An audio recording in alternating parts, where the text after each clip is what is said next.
Eh bien, bonjour à tous. Bienvenue notamment aux confrères, consoeurs qui sont avec nous ce matin.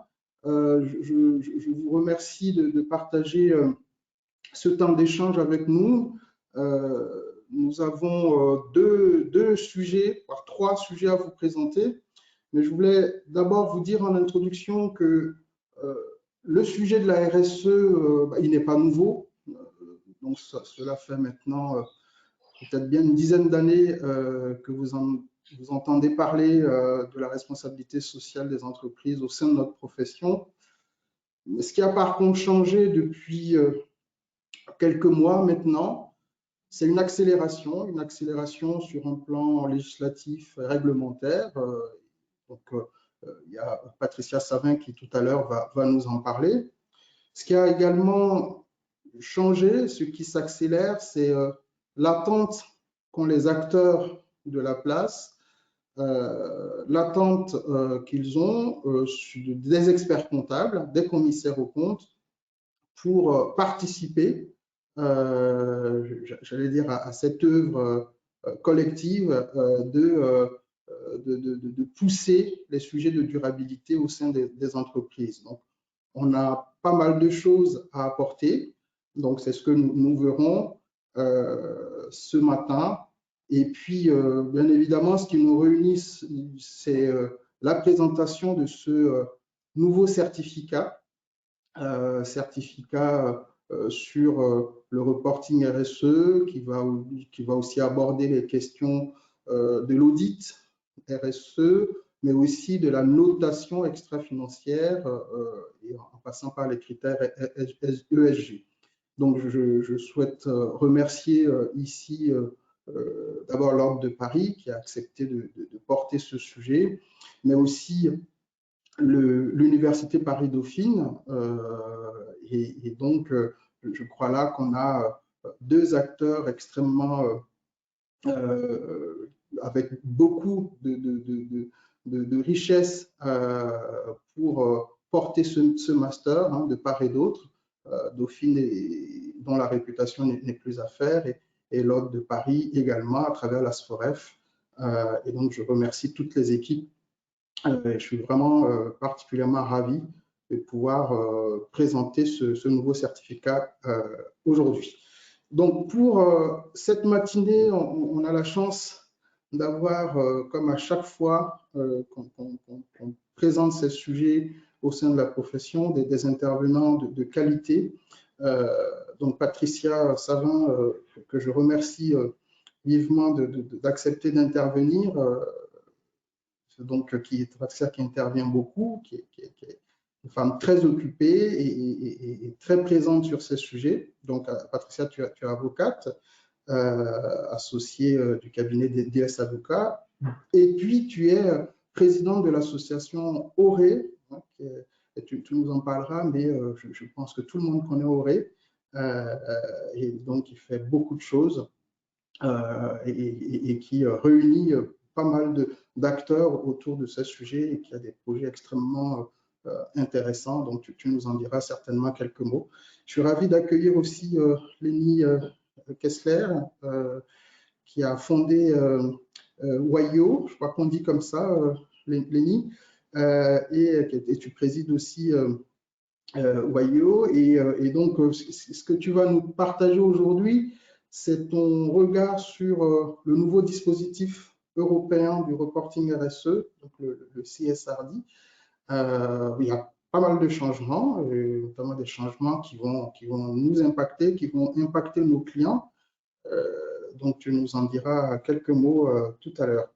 Et puis, Frédéric, avec qui j'ai un parcours, enfin, on a un parcours tous les deux où on porte tous les deux souvent différents sujets. Et puis aujourd'hui, Frédéric, je suis vraiment ravi qu'on co-préside ce nouveau certificat. Donc, encore un nouveau sujet qui va nous occuper ces prochains mois, j'espère prochaines années. Et donc, tu auras la charge, la tâche ce matin de nous présenter un peu plus en détail ce certificat qui, je pense, va intéresser beaucoup nos confrères. Alors, comme on n'a pas beaucoup de temps ce matin, on a jusqu'à 10 heures en tout, sans tarder, je vais demander à Patricia de prendre la parole pour nous dire quelques mots sur la loi climat, les nouvelles dispositions et plus particulièrement les dispositions qui concernent les questions autour de la responsabilité sociale des entreprises. Patricia, je vais partager tes slides et puis je te donne immédiatement la parole. Alors, tu me diras si tu vois. C'est parfait. Voilà, et puis je vais essayer de les afficher en plein écran pour que tout le monde puisse en profiter. Voilà. Parfait. Merci beaucoup Hervé pour l'invitation. Merci à l'ordre. Bonjour à tous. Je suis ravie d'être là pour cette belle matinale. Alors, c'est une matinale dédiée à la RSE. Alors, il est vrai en introduction, et peut-être je vais quand même déjà présenter Auré. Alors, slide suivante. Hop.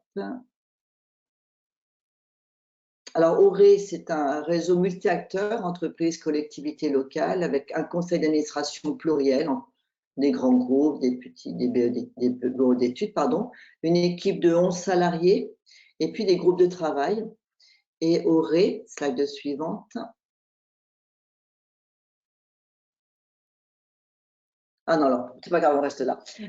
Auré travaille sur 3 grandes priorités, l'économie circulaire, la RSE et puis la biodiversité et l'économie. Donc voilà les 3 grands axes.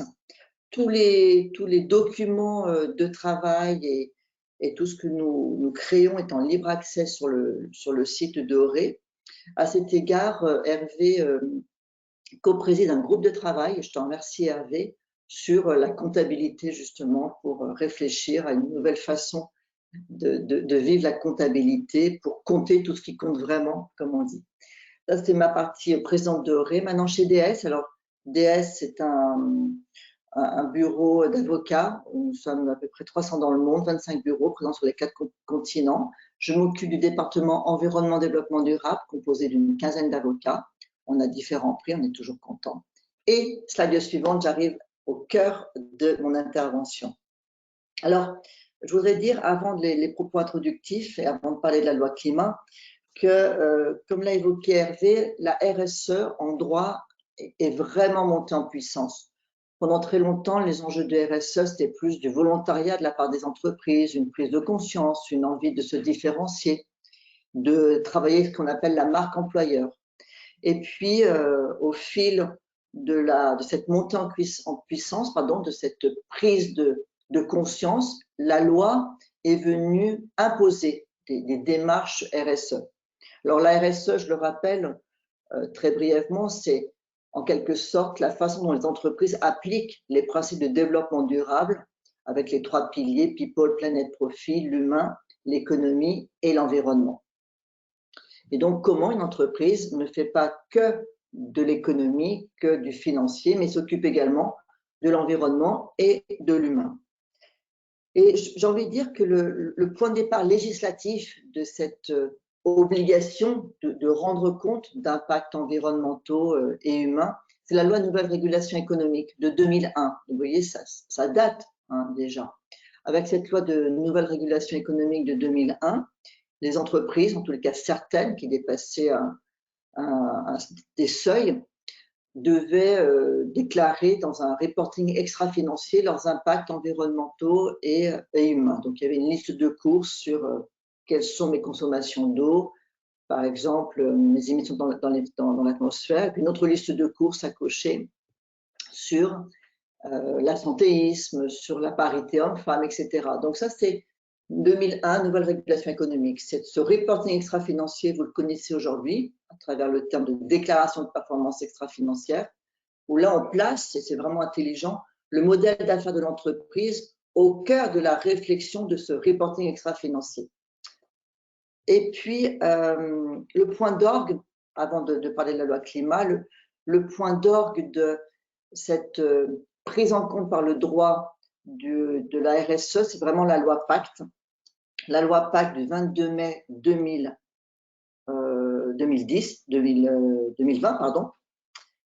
avec la création de l'article 1833 du Code civil, où l'on dit clairement que, en tant que la modification, on dit clairement que les entreprises doivent certes verser des dividendes aux actionnaires, mais pas que. Elles doivent vivre leur objet social en prenant en considération les impacts environnementaux et sociaux de leur activité.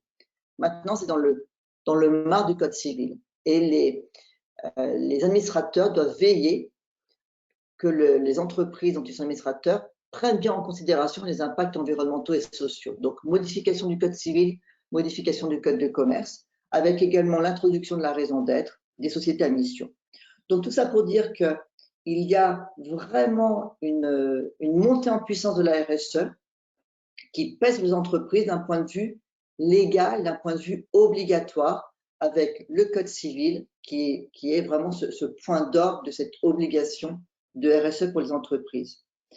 Alors, cette prise de conscience, pourquoi? Parce qu'il y a une prise de conscience mondiale des enjeux à relever, enjeux biodiversité, enjeux épuisement des ressources naturelles, avec la loi économie circulaire, la loi AGEC de février 2020, et puis, bien sûr, l'enjeu climat, avec cette fameuse loi climat et résilience. Slide suivante que je vais vous présenter maintenant, sachant que tout n'est pas encore dit. Alors, quel est le contexte de cette loi climat et résilience?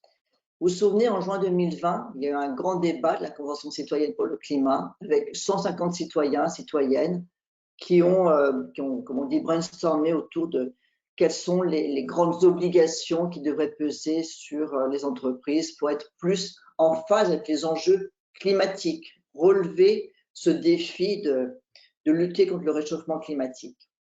6 axes avaient été assignés à ces citoyens, citoyennes: consommer, produire, travailler, se déplacer, se loger, se nourrir. En janvier 2021, nous avons un dépôt à l'Assemblée nationale d'un projet de loi constitutionnelle. En février 2021, dépôt à l'Assemblée nationale du projet de loi portant lutte contre le dérèglement climatique et renforcement de la résilience. C'est le projet de loi dont je vais parler dans un instant. Et ce projet de loi, tel qu'il avait été déposé initialement, c'était 69 articles, donc un corpus assez cohérent. Des débats, comme toujours, vous savez, débats entre Assemblée nationale, Sénat, des amendements qui sont déposés, 557 amendements adoptés. Ce qui fait que nous arrivons à un projet de loi de 218 articles. Le 2 juin 2021, il y a eu un rapport qui a été déposé, c'est l'état actuel du texte tel qu'on le connaît, mais tout cela n'est pas terminé, puisque le 14 juin, il y aura début de l'examen du projet de loi en séance publique au Sénat. Donc, ce que je vais vous présenter là dans un instant, ce sont les grands axes de ce projet de loi climat-résilience, tel que présenté et tel qu'il va être débattu en séance publique au Sénat. Alors, à l'Assemblée nationale, juste pour mémoire, il y a eu 1940 amendements déposés. La commission spéciale de l'Assemblée nationale en avait déposé 5392. Donc, on est dans une surenchère de dépôt d'amendements. Pourquoi? Quel est le contexte qui suit? Slide suivante. Parce que cette loi climat-résilience, c'est un petit peu une loi, j'ai envie de dire, fourre-tout, qui embrasse très large, tellement large que chacun peut ajouter son amendement. Arriver à 392 amendements en commission spéciale de l'Assemblée nationale, c'est quand même assez pléthorique. Quels sont les objectifs de cette loi climat-résilience? 1. Élargir les instances de démocratie participative. Vous voyez que là, on peut vraiment embrasser très, très large. 2. Poursuivre la transition écologique, d'où des articles de cette loi climat-résilience qui impactent la loi économie circulaire qui, elle, a été adoptée. Et 3e objectif, se diriger vers une société plus juste et plus solidaire. Donc là encore, la notion de justice, de solidarité est une notion qui peut être à géométrie variable et qui, vous le comprenez bien, donne naissance à de nombreuses discussions. Slide suivante. Je l'évoquais, donc tous ces débats, des amendements très nombreux en commission de l'Assemblée nationale, très nombreux au Sénat. La société civile, qui trouve que cette loi, malgré tous ses apports, est soit insuffisante ou alors, au contraire, excessive. Donc, une loi qui ne laisse pas indifférent, j'ai envie de dire. Pour autant, une procédure accélérée qui a quand même été décidée. Alors, comment se structure à ce jour cette loi? Slide suivante. 6 titres, 6 grands titres. Consommer, produire, travailler, se déplacer, se loger, se nourrir, renforcer la protection judiciaire de l'environnement. Donc déjà, vous voyez que les 2 premiers points, consommer, produire, c'était les dispositions au cœur de la loi économie circulaire. Slide suivante. Alors, en disposition liminaire, avant les 6 titres, des dispositions liminaires qui ajoutent un article 1er A portant taxe intérieure de consommation sur les produits énergétiques. Donc là, ça impacte le projet climat, air, énergie territoriale. Et donc, c'est plus une disposition liminaire tournée vers les collectivités locales. Slide suivante. Alors, titre 1, consommer. Alors, ce titre 1 prévoit de nombreuses dispositions qui sont déjà plus ou moins prévues dans la loi économie circulaire, avec un enjeu d'information du consommateur sur l'empreinte carbone des produits, avec un affichage de l'éco-score. Donc là, bien sûr, vous vous en doutez, il y aura des discussions sur comment adresser cet éco-score.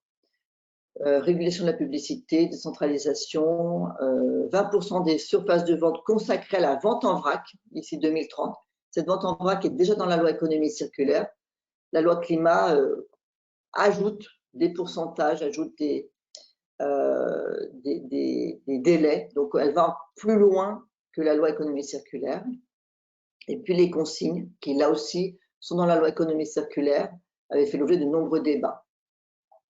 Vraiment, je vous dessine à grands traits la loi climat résilience, puisque tout cela va peut-être bouger. Slide suivante, le titre 2, produire, travailler. Alors pareil, des mesures sur la façon dont les producteurs doivent tenir les pièces détachées à disposition des consommateurs, déjà prévues dans la loi économie circulaire. Des dispositions sur les éco-organismes pour les producteurs de véhicules, et des dispositions qui renforcent en quelque sorte l'achat public responsable. Slide suivante. Toujours dans ce titre 2, d'autres dispositions sur l'information que doivent donner les entreprises sur les enjeux liés au développement durable. Donc là, on est vraiment au cœur de la RSE dans la loi.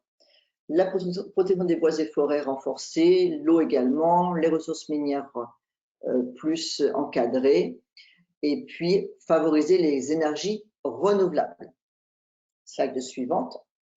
Titre 3 sur les transports, comment se déplacer. Donc bien sûr, les déplacements ont un impact direct sur le climat, d'où un titre dédié, avec des précisions sur la trajectoire de réduction des émissions de gaz à effet de serre des véhicules, du CO2, le report modal qui est favorisé pour faire des points modaux en entrée de ville, expérimentation pour 3 ans de voies réservées à certains véhicules, et puis des tarifs ferroviaires pour des régions qui sont favorisées. Slide suivante, toujours sur les transports. Donc, le gouvernement qui sera habilité à légiférer par voie d'ordonnance, ça veut dire sans débat parlementaire, pour la mise en place par les régions d'une contribution spécifique pour le transport routier de marchandises. L'interdiction d'exploitation de services aériens sur des liaisons intérieures quand il y a des trajets alternatifs qui existent. Et puis, moins émetteur en CO2, et on a une durée de 2h30. Donc, s'il y a 2h30, des trajets de 2h30 permettent de le faire en voiture, on interdit le transport aérien. Et puis, des compensations carbone qui seraient rendues obligatoires pour les opérateurs aériens. Titre 4, suivant, sur le logement. Alors, pareil, on met plus en valeur les logements qui sont moins énergivores, avec un fondement juridique aux étiquettes de diagnostic de performance énergétique. Aujourd'hui, c'est de l'information lorsqu'on vend ou on acquiert un logement. Un audit énergétique pour les bâtiments qui sont mal classés, les E, F ou G. Limitation du montant des loyers pour les logements les plus énergivores, pour ne pas faire en quelque sorte une double sanction avec un loyer élevé et en plus des consommations énergétiques importantes. Des taux d'imposition réduits pour certains travaux de rénovation. Et puis, pareil, une réduction d'imposition pour ceux qui acquièrent des logements énergivores, les F ou G, mais pour les rénover. Slide suivante. Des services publics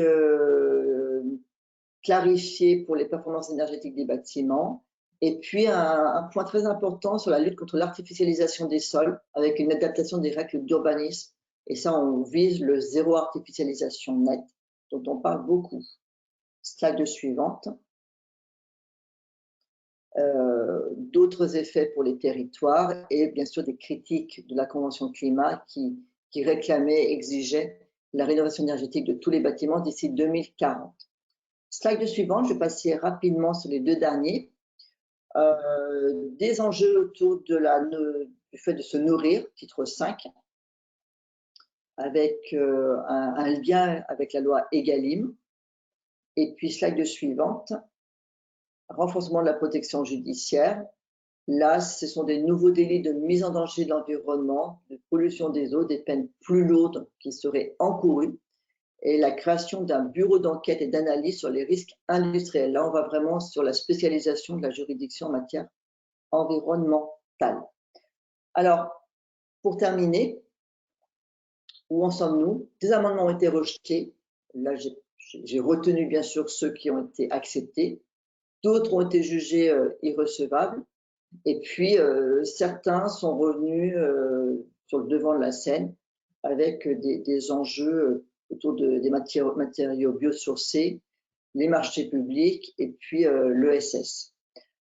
Pour conclure, je crois que je suis dans mes temps, je dirais que cette loi climat, elle rebalaye un petit peu toutes les lois précédentes, la loi Egalim, la loi économie circulaire, la loi AGEC. Elle va plus loin avec un tropisme, bien sûr, sur le réchauffement climatique, mais pas que. D'où ces débats, d'où ces amendements, d'où ces discussions, d'où ces critiques. Ça va trop loin, ça ne va pas assez loin. Dans les grandes lignes, ce qui impacte la RSE, qui est le thème de notre matinée, c'est des obligations d'éducation à l'environnement à l'école, la création de stratégies nationales pour l'adaptation des forêts au dérèglement climatique, la création d'un comité régional de l'énergie, l'inscription du développement des communautés d'énergie renouvelable parmi les volets de la programmation pluriannuelle de l'énergie, verdissement des flottes de véhicules de l'État. Il y a des dispositions sur la restauration scolaire et création d'un observatoire du réemploi et de la réutilisation. Et là, ça va vraiment impacter les entreprises. Voilà, très vite balayer cette loi climat-résilience. J'espère qu'elle ne va pas trop bouger à l'issue des discussions et à l'issue de son adoption définitive. Merci Hervé, j'espère que je n'ai pas été trop longue. Non, parfait, Patricia, merci beaucoup. Merci parce que tu as fait succinct et c'est vrai que la loi, ce projet est très dense et merci de toute cette précision, pour toute cette précision. J'ai oublié de vous dire qu'il y a le chat qui est à votre disposition, donc n'hésitez pas à poser vos questions. Patricia, je ne sais pas si tu pourras rester encore un peu avec nous pour Oui, bien sûr. répondre à des questions arrivaient pour toi. Donc encore merci. Je vais du coup tout de suite passer la parole à Lénie pour nous parler du dispositif de reporting RSE au niveau européen. Lénie, c'est à toi. Merci Hervé. Bonjour tout le monde. Alors, moi je vais parler avec j'ai un point de vue un peu différent puisque j'ai une histoire différente. J'ai été très longtemps gérant de portefeuille, donc utilisateur des données comptables des entreprises, mais investisseur. Donc le point de vue de l'investisseur est un petit peu différent. et parce qu'on a des besoins d'agrégation, on a des besoins un petit peu différents. Et je participe depuis quelque temps maintenant via une organisation à répondre à tous les textes européens. Donc, je vais vous faire un petit panorama des textes européens et essayer de vous en expliquer la dynamique. Vous allez voir, ça recoupe beaucoup de choses qu'on vient d'entendre pour deux raisons. L'une, la France est en fait un des moteurs et un des leaders sur ces sujets-là en Europe, donc on insuffle beaucoup nos idées. Et d'autre part, une fois qu'un texte européen s'impose à nous, on le retransmet, on le retranscrit ici. Donc, on va rentrer directement dans le vif du sujet. Comme Hervé le disait en introduction, il y a effectivement une accélération très récente, mais qui avait commencé et qui a été possible parce que le cadre avait été mis en place un petit peu avant. En 2018, on a le plan d'action qui est défini avant le Covid, et le Covid a accéléré les choses. Donc le plan d'action, c'est, bon, il n'y a pas besoin de lire toute cette slide qui est un peu longue, c'est 3 objectifs principaux. Justement, Lenny, je ne sais pas si tu peux l'afficher en plein écran, mais Pardon, tout à fait. En plus, c'est pour le faire en plein écran que je ne vous vois plus malheureusement. Donc on a 3 objectifs principaux. Le premier, le plus important à certains égards, c'est de réorienter les flux de capitaux vers l'investissement durable. Ça, c'est vraiment une volonté très forte en Europe. Les besoins sont énormes et vont croissant. Donc, on parle de centaines de milliards par an à réorienter vers le durable. Bon, pour ça, il y a plusieurs actions nécessaires. Une, c'est de classifier. Effectivement, il faut savoir qu'est-ce qui est des investissements durables. Il y a la proposition de créer des standards et des labels, des éco-labels, et puis c'est repris dans pas mal de pays. On commence à avoir presque trop de labels pour qu'on s'y retrouve. Il y a des incitations à créer vers l'investissement durable. Donc ça, on y reviendra. Il y a le besoin d'incorporer la durabilité dans le conseil financier. Ça, c'est un constat qui est fait à l'échelle européenne et qui est vrai aussi en France. Les banquiers, au sens large du terme, les conseillers, sont souvent assez peu formés sur toutes ces questions de durabilité et donc ne sont pas capables de mettre un petit peu en balance les performances financières, enfin tout l'aspect financier et tout l'aspect extra-financier. Pour les y aider, on va développer des indices durables. Donc là, il y a des textes spécifiques. Et ensuite, intégrer donc la durabilité dans l'ensemble des processus et dans la recherche. Donc là, j'arrive au deuxième objectif qui est d'intégrer la durabilité dans les risques. Donc, on va clarifier les devoirs des gérants et des investisseurs institutionnels. C'est en fait tout simplement clarifier le devoir fiduciaire, dire que le gérant, certes, a un mandat de faire du profit, mais ce mandat est au regard de développement durable et de critères RSE, donc tout à fait en ligne avec ce qu'on vient de voir sur la France. Enfin, il faut promouvoir la transparence et le long terme. Alors quand on parle du long terme, c'est en anglais, on dit long-termism versus short-termism des marchés financiers. Donc c'est vraiment essayer de combattre cette incitation aux résultats trimestriels. Donc pour ça, on va renforcer l'information. L'essentiel des textes sont très informationnels à ce stade. L'idée, c'est une fois qu'on a le chiffre, déjà quand on l'a trouvé, puisqu'on a beaucoup de problèmes de data, on crée une conscience et on incite un comportement différent de tous les acteurs. Je ne parle pas que des entreprises. Donc motiver une gouvernance durable et atténuer le court terme des marchés financiers.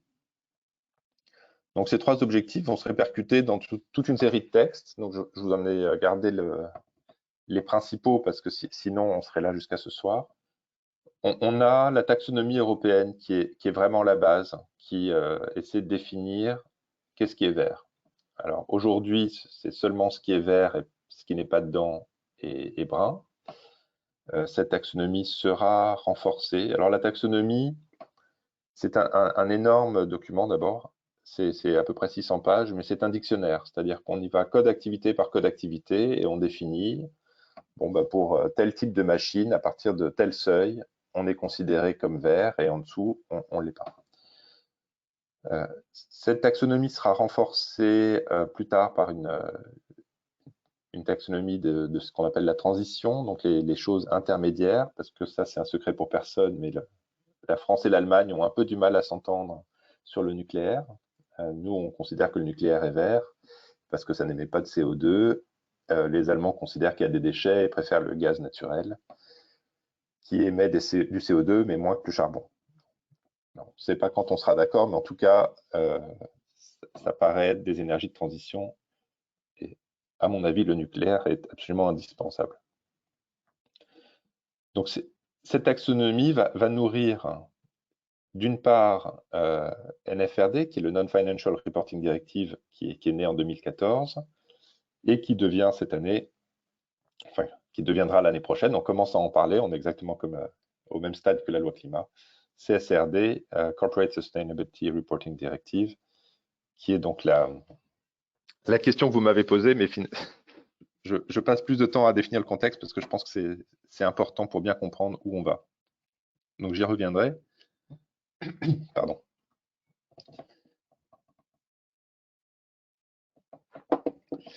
Donc les données issues des entreprises grâce à NFRD et CSRD vont nourrir les tableaux de bord que doivent fournir les financiers, donc SFRD pour Sustainable Finance Regulation, donc c'est toute la finance durable,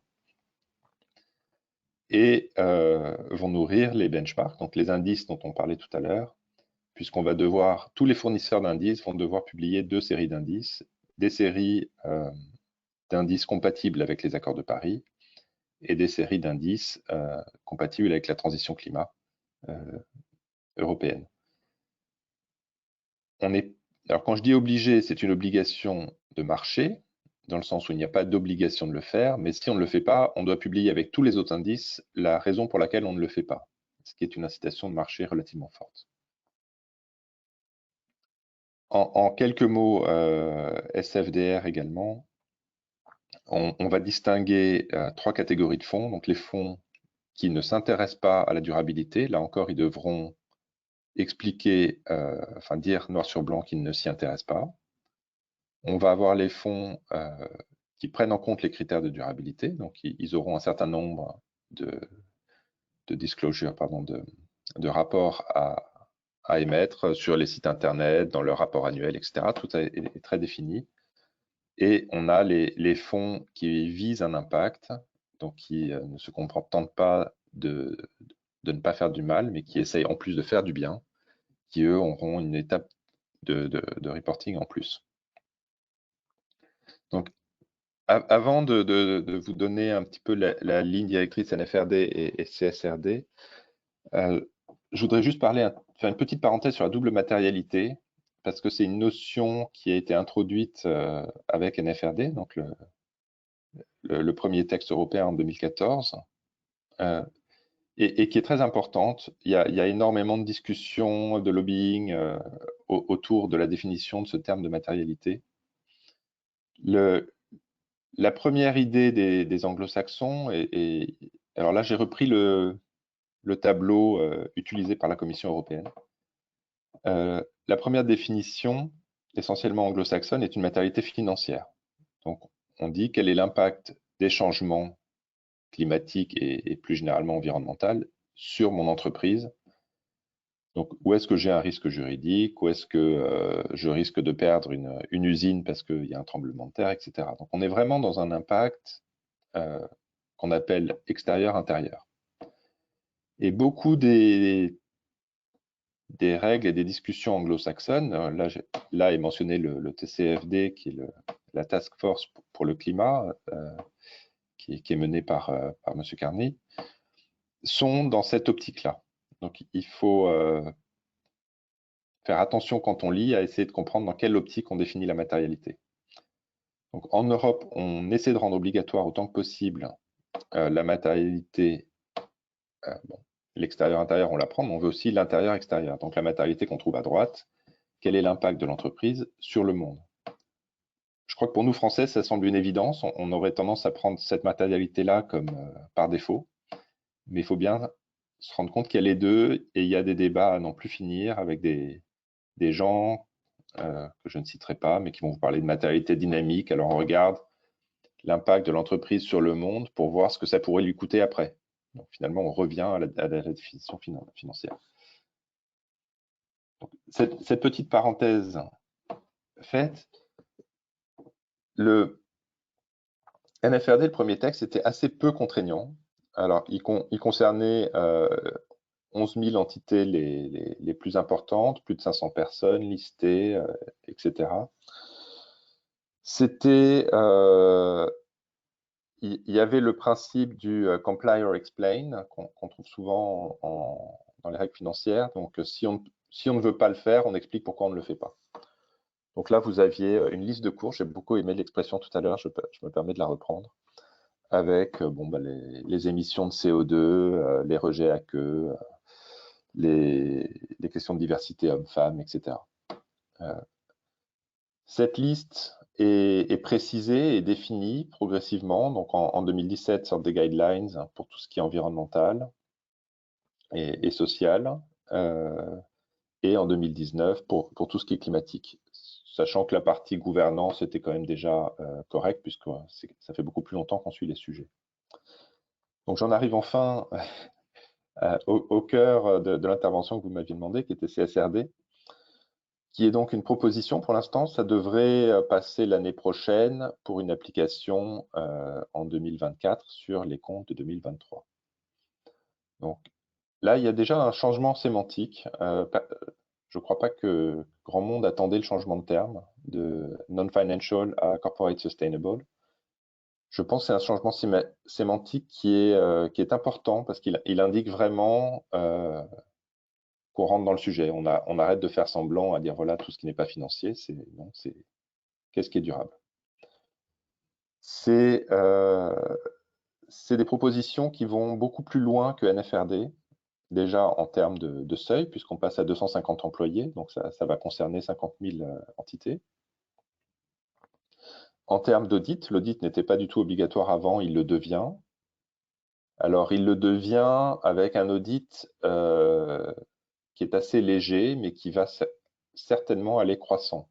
Donc là, je pense qu'il y a beaucoup de travail pour vous pendant des années à venir. C'est aussi indispensable parce que si on parle de notation ESG, Hervé l'a mentionné en introduction, on a aujourd'hui un grand fouillis dans les notations parce que les datas et les définitions ne sont pas claires, chacun a la sienne. Et il faut savoir que la corrélation entre les notes des différents fournisseurs de notes ESG, de données ESG, est très faible, même au niveau sectoriel, donc pas que au niveau entreprise. Donc ça, c'est quelque chose qui a vraiment besoin d'être amélioré, d'être clarifié.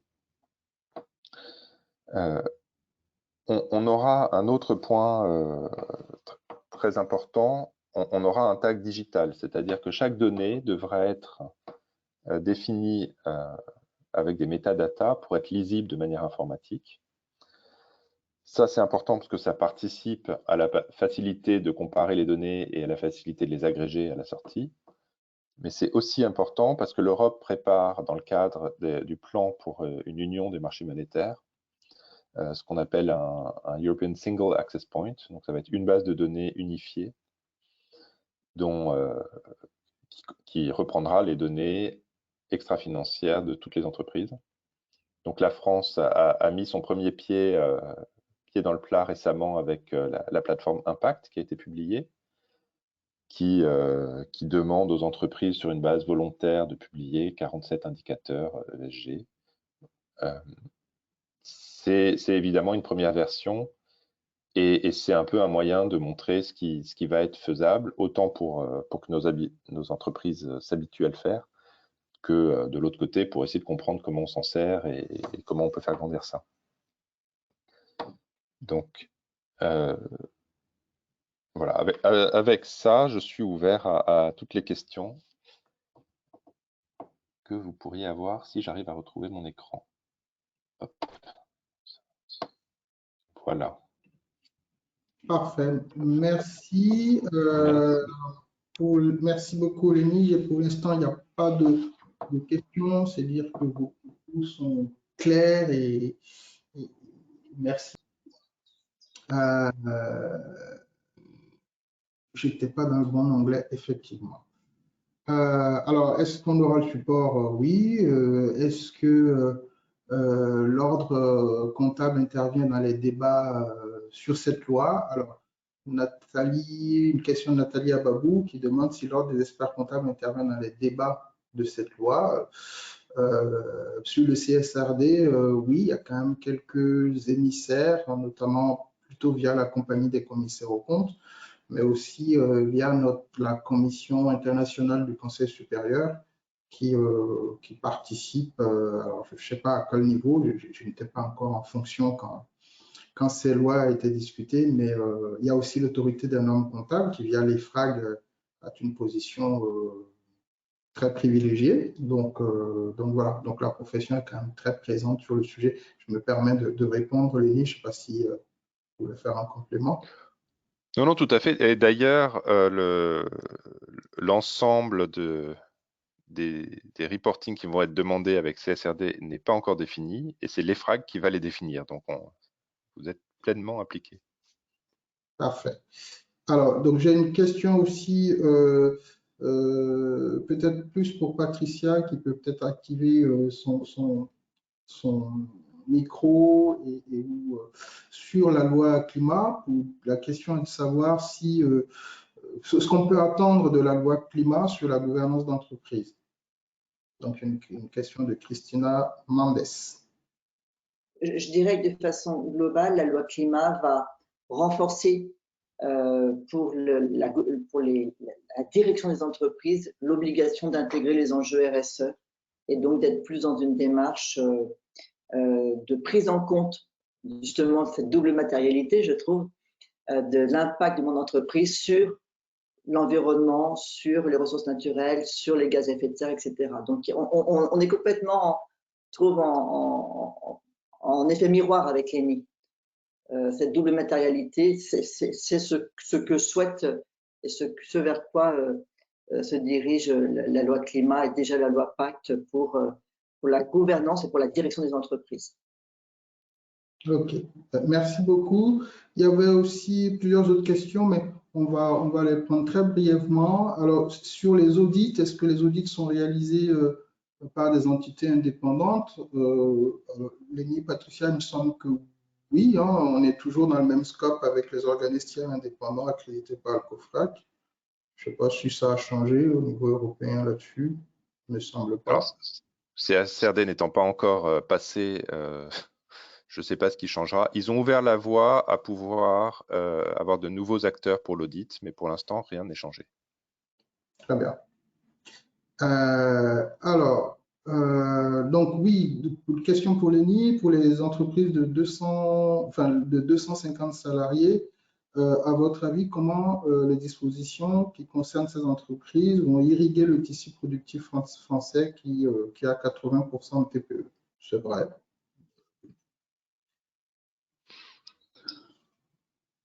Ça va être très progressif. De toutes les manières, il y a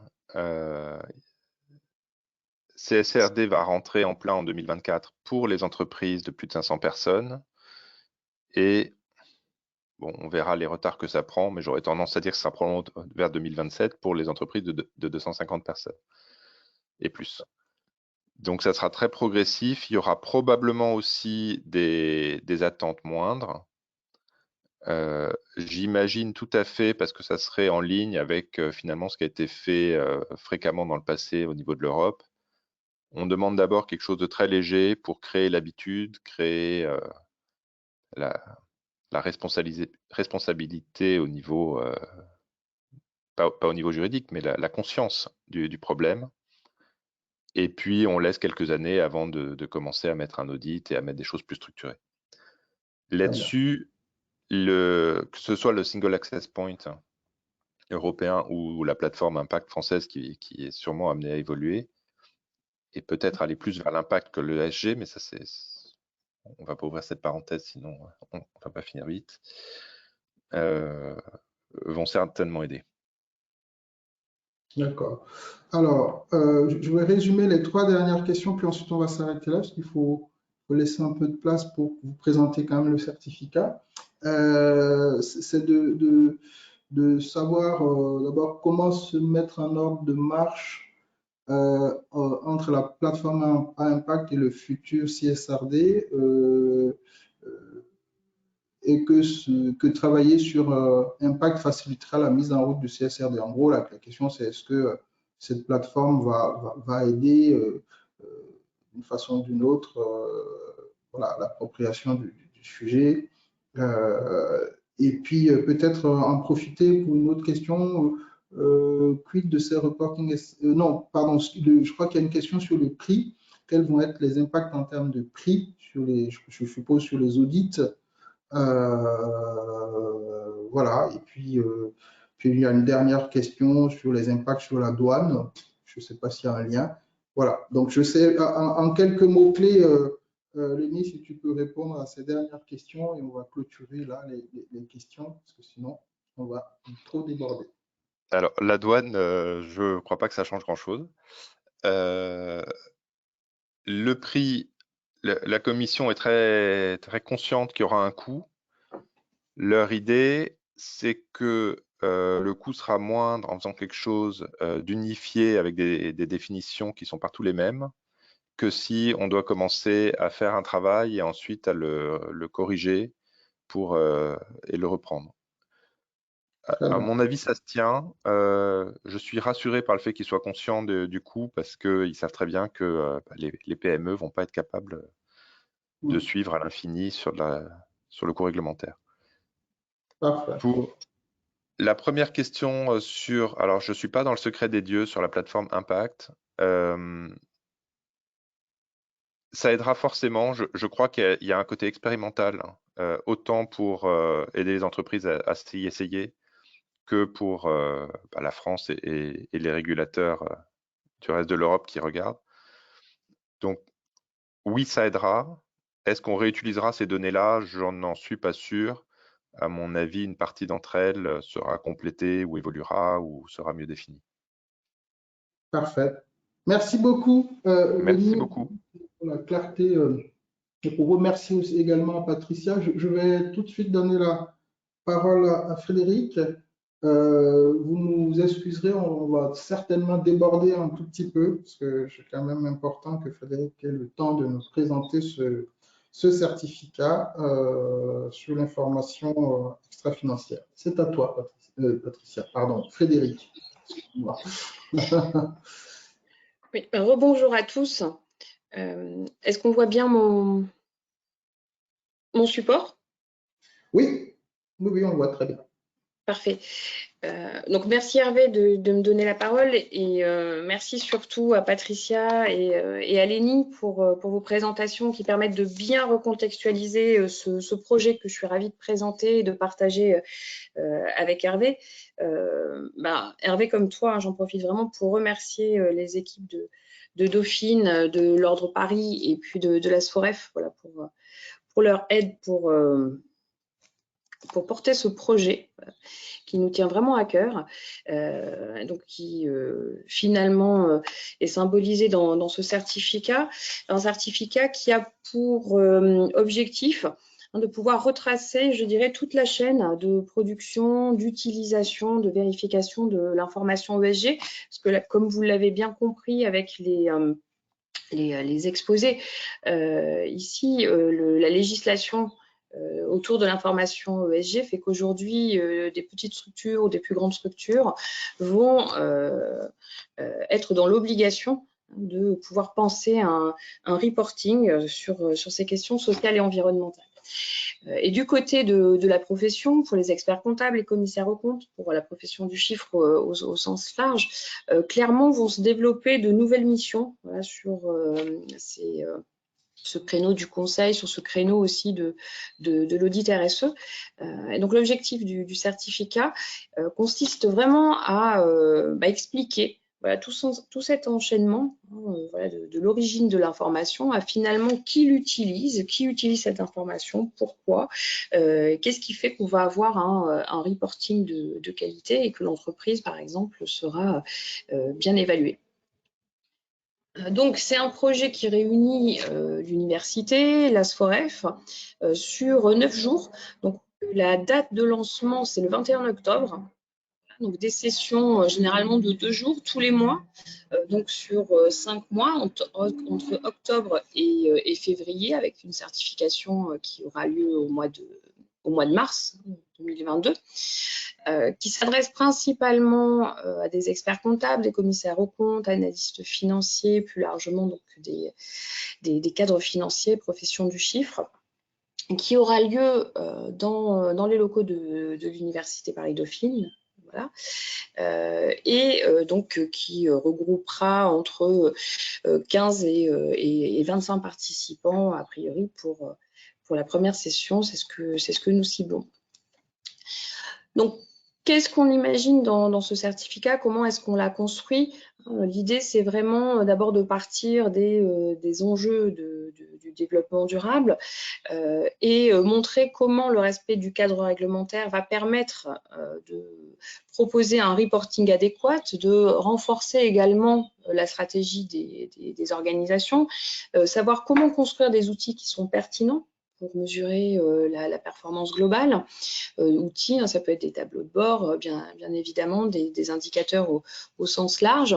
Comment finalement est-ce qu'on produit, comment est-ce qu'on vérifie, comment est-ce qu'on contrôle ces indicateurs et puis, bien sûr, plus largement, comment est-ce qu'on communique en externe vers les parties prenantes, mais aussi en interne, et tout ça en se fondant sur des données qui vont se vouloir précises, pertinentes.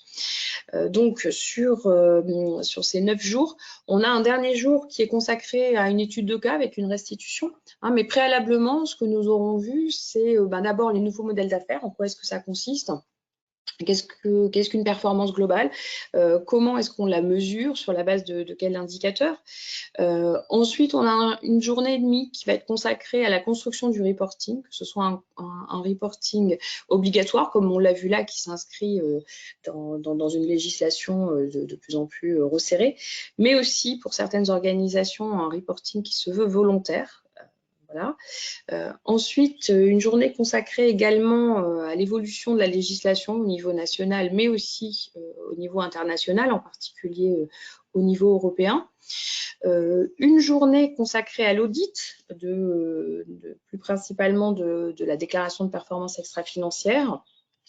Nous souhaitons également aborder la question de l'organisation d'un cabinet. Comment organiser son cabinet lorsqu'on veut devenir auditeur RSE? Voilà, qu'est-ce qu'il faut faire? Donc là, on aura des partages d'expérience. 2 journées consacrées justement à l'utilisation de l'information. Qui l'utilise? Comment est-ce que on note? Comment est-ce qu'on apprécie? Comment est-ce qu'on mesure une performance ESG? Donc là, on écoutera des analystes extra-financiers, des gérants de fonds. Voilà, et donc on abordera la question de la notation, de l'investissement socialement responsable, de l'investissement à impact également. Et puis le dernier jour sera consacré à la comptabilité socio-environnementale. Ou plus largement ce qu'on appelle aussi la comptabilité multicapitaux. Donc voilà la liste des intervenants qui vont nous accompagner sur ce projet. Donc le programme, il est disponible sur le site. Vous aurez le lien à la fin de la présentation sur le site de la formation continue à Dauphine. Voilà. Et vous pouvez bien entendu me contacter si vous avez des questions plus précises sur ce certificat, parce que nous allons débuter les sélections des candidatures à la fin du mois de juin. Merci beaucoup. Merci beaucoup Frédéric, en plus tu l'as fait. J'ai tenu le timing, pour laisser un peu de place aux questions s'il y en a. Voilà, donc on va prendre quelques questions. Alors, question de Laurence Lancia qui demande si on peut afficher les détails. Alors, on vient de vous afficher où trouver l'information? Donc, sur le site de Dauphine, vous avez toutes les informations voilà, dans le détail. Voilà, tout ce qu'il vous faut. Et puis, n'hésite pas à revenir vers nous, Laurent, si tu as d'autres questions. Mais je pense que le site devrait te renseigner suffisamment. Est-ce qu'il y a d'autres questions sur le certificat? Est-ce que Marjorie veut dire un mot, que je remercie d'ailleurs, hein, qui, comme Oui, toujours, merci bien Marjorie. et voilà, toujours mobilisée, pleinement mobilisée, et qui au niveau de l'ordre sera à votre disposition, hein, donc au niveau de la SFOREF, pour répondre à vos questions. Voilà, et le coût, pareil, tout ça est disponible sur le site, hein. Vous avez accès au site de Dauphine, hein, certificat information extra-financière sur le site de Dauphine. Sinon, je crois qu'Émilie enverra à tous les participants peut-être de ce matin un mail avec des informations sur le site internet. Voilà, le lien pour avoir Oui. des informations. Est-ce indispensable de faire une formation bilan carbone avant? Je ne le pense pas. Je ne sais pas si tu confirmes, Frédéric. Non, tout à fait. Non, non, ce sont deux choses différentes. Voilà. Et sachez que il y a une formation bilan carbone qui est prévue via le Conseil supérieur de l'ordre. Donc, il y a des sessions régulières qui vous sont proposées. Donc, n'hésitez pas à contacter le Conseil supérieur pour, si vous souhaitez vous former à la méthodologie bilan carbone, qui n'est pas nécessaire pour faire ce certificat. Voilà, ben écoutez, s'il n'y a pas d'autres questions, je remercie à nouveau nos intervenants, Patricia, Oui, tout à fait. Lénie, merci à tous, merci à tous les participants et merci à Émilie pour toute la logistique, l'organisation impeccable. Voilà, ben écoutez, je vous souhaite une bonne journée. On espère vous voir nombreux, pardon, à ce certificat qui démarre, on l'a dit, hein, Le 21 octobre. 21 octobre. Voilà, merci à tous. Bonne journée. Bonne journée à tous et merci. Merci beaucoup.